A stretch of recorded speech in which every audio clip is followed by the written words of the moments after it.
जय हिंद दोस्तों, बहुत बहुत स्वागत है हमारी इस इन्फॉर्मेटिव वीडियो के अंदर। आईटीआर का सीजन स्टार्ट हो चुका है दोस्तों। 31 मार्च को आपका साल खत्म हो जाता है। अप्रैल और मई महीने का वेट करना पड़ता है। 31 मई के बाद में आप लोगों का AIS, TIS और फॉर्म 26AS अपडेट हो जाता है। यहाँ पर जो डेटा बोल रहा है उसके हिसाब से ही आपको अपना ITR का फॉर्म सेलेक्ट करना पड़ता है। दोस्तों कहीं पर भी फाइनेंशियल ट्रांजेक्शंस कर रहे होते हैं तो आपको अपना पैन कार्ड देना पड़ता है। फॉर एग्जाम्पल बैंक में खाता खुलाना है, शेयर मार्केट में खाता खुलाना है ब्रोकर के पास, इसके अलावा lottery, gaming, crypto, GST, credit card, cash deposit, FD जो भी काम करते हैं। तो आज की वीडियो में हम डिस्कस करने वाले हैं दोस्तों AIS और TIS। इसके साथ में ही फॉर्म 26AS होता है, उसमें बहुत तरह का डेटा आपके ऑनलाइन भारी भरकम शो होता है। उसको ITR में कहां दिखाना है दोस्तों? फाइनेंशियल ईयर आपका जो होगा वो 25-26 होगा और असेसमेंट ईयर 26-27 ITR के ऊपर लिखा आएगा। करेक्ट और एग्जैक्ट ITR का फॉर्म भर देंगे तो अच्छे से आपके ITR प्रोसेस भी हो जाएगी। दोस्तों फाइनेंशियल ईयर 20-21 की बात है, जब भारत सरकार ने, निर्मला सीतारमण जी ने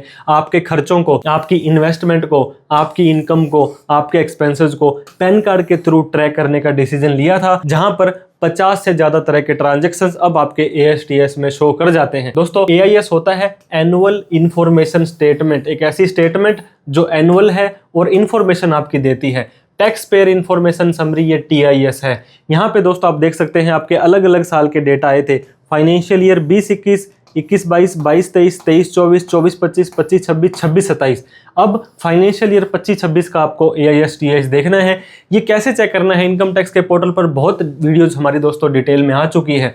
बहुत तरह के ट्रांजैक्शंस आते हैं। शेयर मार्केट में कोई डिविडेंड आया, सेविंग का ब्याज, FD का ब्याज, कोई शेयर सेल किए, कोई सेल, आपने शेयर को परचेज किया, बिजनेस की receipt, cash deposit, credit card, lottery, gaming, crypto, GST की टर्नओवर, बहुत तरह के ट्रांजैक्शंस यहाँ पर आते हैं और इनके हिसाब से आपको ITR का फॉर्म भरना होता है। नहीं तो क्या होगा दोस्तों, जब आप ITR भर देंगे तो सेक्शन 139(9) के अंदर आपकी ITR डिफेक्टिव हो जाएगी। अगर प्रोसेस हो गई तो अगले साल की 30 जून तक 143(2) का नोटिस आ सकता है। सेक्शन 148 के अंदर आपका केस दोस्तों 4 साल तक, 50 लाख से ज्यादा की ट्रांजैक्शन है तो 6 साल तक ये नोटिस खोला जा सकता है। हर एक व्यक्ति के दोस्तों AIS-TIS में, गरीब मजदूर है जिसके अकाउंट में दोस्तों 100 रुपए पड़े हैं, उसका भी अगर आप चेक करेंगे AIS-TIS तो उसके भी सेविंग बैंक अकाउंट में, जितने भी सेविंग बैंक अकाउंट है दोस्तों उन सभी में आपका पैन जुड़ा है। पैन नहीं जुड़ा तो आधार तो जुड़ा ही जुड़ा है और आपका सेविंग का ब्याज वहां पे आएगा। इनकम फ्रॉम अदर सोर्स में जुड़ जाएगा। ओल्ड टैक्स रिजीम में 80TTA के अंदर 50,000, 10,000 की ITTT में 50,000 की छूट मिलेगी। न्यू टैक्स रिजीम में कोई छूट नहीं मिलने वाली है दोस्तों। ITR 1 के फॉर्म में आप इसे इनकम फ्रॉम अदर सोर्स में दिखा सकते हो। मान लीजिए आपकी 12 लाख ऑलरेडी इनकम आ चुकी है, ठीक है, 12 लाख तक टैक्स आपका माफ है।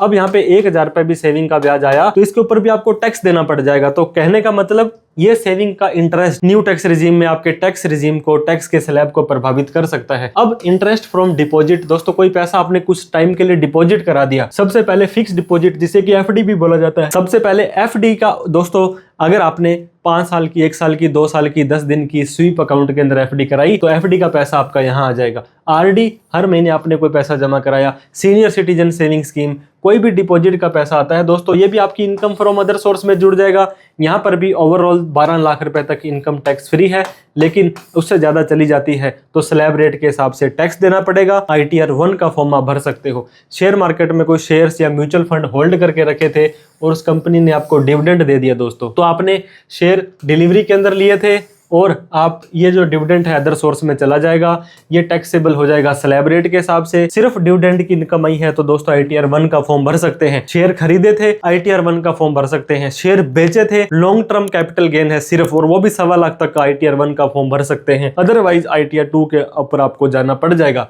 ये देखिए दोस्तों, परचेज आपने की है सिक्योरिटीज ऑफ म्यूचुअल फंड। दोस्तों सिर्फ परचेज किए हैं, म्यूचुअल फंड भी हो चाहे शेयर भी हो, और उन्हें आपने सेल नहीं किया तो ITR 1 के अंदर आप अपनी सैलरी वगैरह, ब्याज वगैरह की इनकम दिखा सकते हैं। ITR 2 भरने की जरूरत नहीं है। और अगर आपकी बिजनेस, आप ITR 3 और 4 भर रहे हैं दोस्तों, तो आपको अपनी बैलेंस शीट के अंदर दिखाना है, क्योंकि ITR 4 में भी अब इन्वेस्टमेंट का कॉलम आ गया है और ITR 3 में तो आप डिटेल में डालते ही डालते हैं। अब आपने क्या किया, खरीदे भी थे और बेचे भी थे दोस्तों। अगर आपने सेल भी करे हैं, म्यूचुअल फंड हो गया और इंट्राडे के शेयर्स हो गए, लॉन्ग टर्म, शॉर्ट टर्म अगर है तो दोस्तों ITR 2 के अंदर, लेकिन सिर्फ long term capital gain 1.25 lakh तक है तो ITR 1 में भी दिखा सकते हैं। इंट्राडे में कोई शेयर बेचे दोस्तों ITR 3 के अंदर, FNO में कोई शेयर बेचे ITR 3 के अंदर। अब ये आपकी स्लैब रेट, इंट्राडे एफ&ओ तो स्लैब रेट के हिसाब से 12 लाख तक माफ है। लॉन्ग टर्म शॉर्ट टर्म दोस्तों 4 लाख तक माफ है। Long term capital gain 1.25 lakh और माफ है। उसके बाद में 12.5% का टैक्स देना पड़ता है। शॉर्ट टर्म पर आप लोगों को 20% का टैक्स देना पड़ता है। अब दोस्तों बिजनेस रिसीट की बात करते हैं। सेक्शन 194 के अंदर प्रोफेशनल फीस, 194 के अंदर, 194 के अंदर बहुत तरह के सेक्शन होते हैं। सिर्फ और सिर्फ यही इनकम आ रही है दोस्तों, और आपकी इनकम 12 लाख रुपए तक है, और आप ये मेन काम भी नहीं करते हो, ये आपका पार्ट टाइम काम है। ITR 1 के अंदर इनकम फ्रॉम अदर सोर्स में इसे दिखा सकते हो, लेकिन बहुत सारे लोगों की ITR डिफेक्टिव दोस्तों हो गई थी और आप 12 लाख रुपए से ज्यादा की इनकम आपकी आ गई है तो ITR 3 का फॉर्म आपको भरना पड़ता है दोस्तों। बहुत सारे केस में ITR 4 का भी भर सकते हैं, जहां आप अपनी जो आपकी सेल या रिसीट होगी उसका कम से कम 8% नेट प्रॉफिट दिखा सकते हैं। Proper trading P&L balance sheet आपको जरूर बनाना है। अब दोस्तों purchase of time deposit 10 lakh से ज्यादा की अगर आपने कोई FD कराई है, चाहे प्राइवेट बैंक में हो, चाहे गवर्नमेंट बैंक में हो, चाहे स्मॉल फाइनेंस बैंक में हो, तो दोस्तों इसका सिर्फ और सिर्फ इंटरेस्ट है वही आपकी इनकम फ्रॉम अदर सोर्स में आती है। जो FD का अमाउंट है ना तो ITR 1 के अंदर आएगा ना ही 2 में आएगा।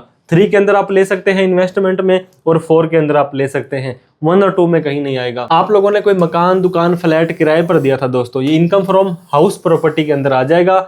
अगर आपकी दोस्तों 2 प्रॉपर्टियां हैं तो आपका ITR 1 भर सकते हैं, 2 से ज्यादा है तो ITR 2 भरनी पड़ेगी। जितना भी किराया मिला उस पे 30% की स्टैंडर्ड डिडक्शन आपको 30% की मिल जाने वाली है। प्रॉपर्टी बेची दोस्तों, प्रॉपर्टी बेचने पर सरकार कहती है कि आपको कोई कमाई हुई है तो आपने कितने रुपए की सेल करी माइनस कितने रुपए की आपने उसको परचेज की, जो फर्क आएगा वो आपका कैपिटल गेन हो जाएगा। ये भी दोस्तों लॉन्ग टर्म है तो 12.5% का टैक्स है। शॉर्ट टर्म पर आपको दोस्तों यहाँ पे एज पर स्लैब रेट यहाँ पे टैक्स देना पड़ जाता है। प्रॉपर्टी सिर्फ परचेज की है, आपने बेची नहीं है दोस्तों, तो आपको ITR 1 और 2 में कहीं नहीं दिखानी है। ITR 3 और 4 में आप अपनी बैलेंस शीट में दिखा सकते हो। प्रॉपर सोर्स जस्टिफिकेशन होना चाहिए कि आपने 50 लाख का 1 करोड़ का मकान खरीदा, या आपने दोस्तों क्या किया था, लोन पर लेकर के खरीदा था।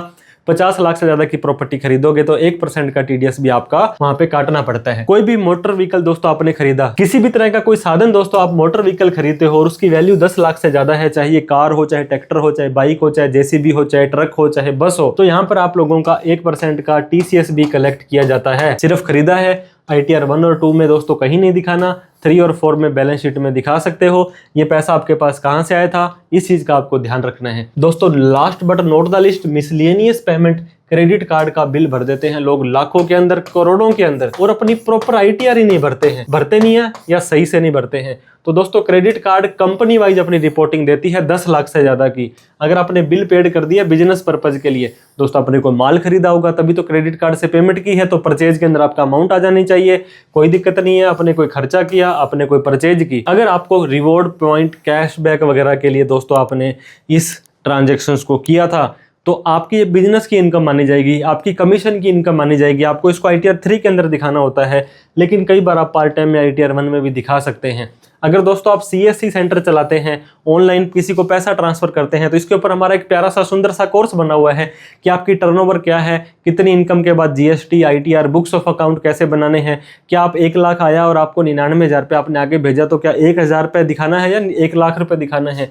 इसके ऊपर दोस्तों ऑनलाइन वर्क करते हो, आपका ये मेन बिजनेस है, तो प्रॉपर बुक्स ऑफ अकाउंट बनानी पड़ेगी आपको क्रेडिट कार्ड का 31/3/26 का बैलेंस दिखाना पड़ेगा, और आप लोग अपनी ITR 3 का फॉर्म भर सकते हैं। कैश डिपॉजिट दोस्तों आपने कराया, ये आपको पता होगा, सेविंग में 10 लाख से ज़्यादा, करंट में 50 लाख से ज़्यादा की सूचना चली जाती है। अगर आप बिजनेस रिसिप्ट करते हो, सेल या सर्विस करते हो, ITR की टर्नओवर में दिखा दिया है, कोई दिक्कत नहीं है। और दोस्तों आपसे डिपार्टमेंट पूछेगा तो आप बता दीजिएगा ये तो मेरी सेल थी और मैंने मेरे ITR में दिखा दी है। अगर आप नहीं प्रोवाइड करते हो दोस्तों तो ये डीम्ड अगर आपकी डीम्ड इनकम, डीम्ड इन्वेस्टमेंट मांग ली जाएगी, और आप ये ट्रांजेक्शन्स कैश लेने के देने के प्रॉपर लाइसेंस, रिकॉर्ड, जस्टिफिकेशन रखें, आप सेल दिखाएं, सर्विस दिखाएं। अगर आप सर्विस प्रोवाइडर हैं तो ITR 3 भरें, अदरवाइज ITR 4 का 4 भर सकते हैं। इसके बाद अगर आपने कैश विड्रॉल किया दोस्तों, पैसा निकालना भी तो एक बड़ी बात है ना, तो आपकी इनकम नहीं है, ये तो आपने कोई खर्चा किया होगा, आपने कोई फंड यूटिलाइज किए होंगे, इसका पर्पज आपको पता होना चाहिए। और 1 करोड़ से ज़्यादा का कैश निकाल लेते हो तो आपका TDS भी यहाँ पे काटा जाता है।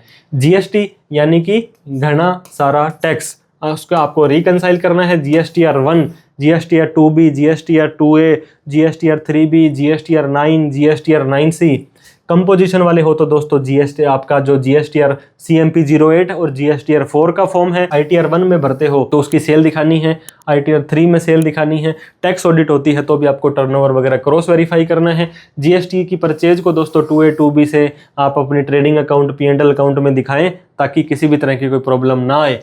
अब दोस्तों लॉटरी गेमिंग, वैसे तो क्या है आप ऑनलाइन गेमिंग ड्रीम 11 वगैरह तो पिछले साल से ही बंद हो गया था, लेकिन इसके बावजूद भी अगर इस तरह का कोई ट्रांजैक्शन आप करते हो, पंजाब स्टेट लॉटरी से जीते हो, फ्लैट 30% टैक्स लग जाता है। ITR 2 में दिखाना है। अगर आपकी बिजनेस की इनकम हो रही है तो आपको ITR 3 में दिखा देना है। दोस्तों virtual digital asset crypto currency bitcoin में लेन देन करते हो, चाहे आप P2P के अंदर करते हो चाहे आप एक्सचेंज के थ्रू करते हो, तो यहाँ पे फ्लैट 30% टैक्स देना है। कैपिटल गेन है तो ITR 2 दिखाना है, बिजनेस के अंदर है तो ITR 3 दिखाना है। अगर आप डेरिवेटिव्स में करते हो दोस्तों, एक्सचेंज पर फ्यूचर्स में काम करते हो तो ITR 3 के अंदर आप इसे दिखा सकते हो। दोस्तों इनकम टैक्स एक्ट पर भी हमारा एक प्यारा सा सुंदर सा कोर्स बना हुआ है, वो आप हमारी प्ले स्टोर पर CA Sumit Sharma app download करके एक बार जरूर चेक करें। और जिस तरह का ITR का फॉर्म है उसी तरह का आपको अपनी ट्रांजैक्शन के हिसाब से दिखाना है। फिर भी कोई डाउट क्वेरी क्वेश्चन है कि सर मेरा ये ट्रांजैक्शन शो कर रहा है तो क्या मुझे ITR का फॉर्म भरना भी है कि नहीं भरना है, भरना है तो क्या भरना है, प्रॉपर से AIS TIS और 26S को चेक करना है। आपके पर्सनल CA होने जिनसे आप ITR भरवाएं 88 750 42,000। कोई भी डाउट क्वेरी क्वेश्चन हो, हमसे कोई प्रोफेशनल हेल्प लेनी हो, आप हमें कॉल मैसेज व्हाट्सअप कर सकते हैं। दोस्तों डाउट क्वेरी क्वेश्चन कोई रह जाती है तो कमेंट करें, वीडियो अच्छी लगी हो तो लाइक करें, और जाते जाते अभी तक हमें सब्सक्राइब नहीं किया है तो सब्सक्राइब करते जाइएगा। Thank you so much. जय हिंद, जय भारत।